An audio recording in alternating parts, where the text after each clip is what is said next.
Bonjour et bienvenue sur la route des questions. Aujourd'hui, c'est la 21e vidéo. Et oui, c'est donc la fin de ce défi des 21 jours.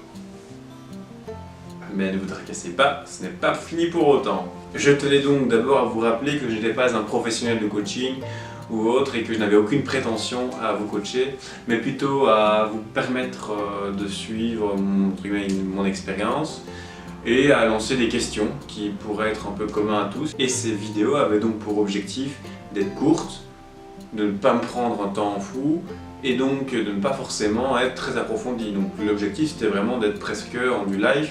J'essayais tout simplement d'améliorer ma façon de m'exprimer, de me donner un peu plus de confiance en moi dans ma façon de parler et de voir que je pouvais tenir quelques minutes.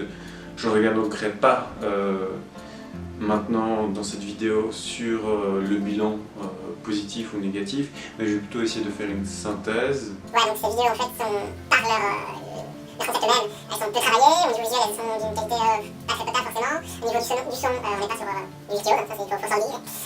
Mais sinon les autres points négatifs de ces vidéos c'est que surtout elles manquent de fond, dans le sens où pour la suite, donc pour mon mémoire, mon TFA, si je continue dans ce que je pense que je vous expliquerai dans la prochaine vidéo, c'est tout simplement que ces vidéos elles ne sont pas appuyées par des recherches scientifiques, elles n'ont pas de profondeur.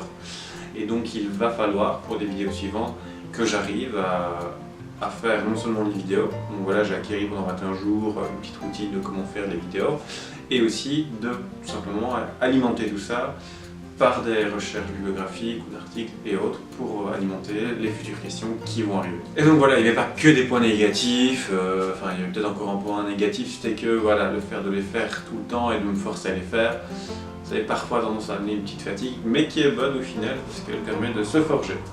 Voilà, et donc pour les points positifs, eh bien tout simplement il y a eu une prise de conscience de soi, une prise de confiance en soi, il y a une prise de conscience de ce que je faisais, une prise de conscience de ce que je fais, une prise de conscience de qui je deviens, et une prise de conscience que j'ai obtenu une certaine régularité, et donc énergie en plus. Voilà, donc pour la suite, je vais vous faire une petite vidéo par après pour essayer de clarifier un peu les choses sur ce qui va se passer ensuite. Merci de m'avoir écouté, c'était Maxence.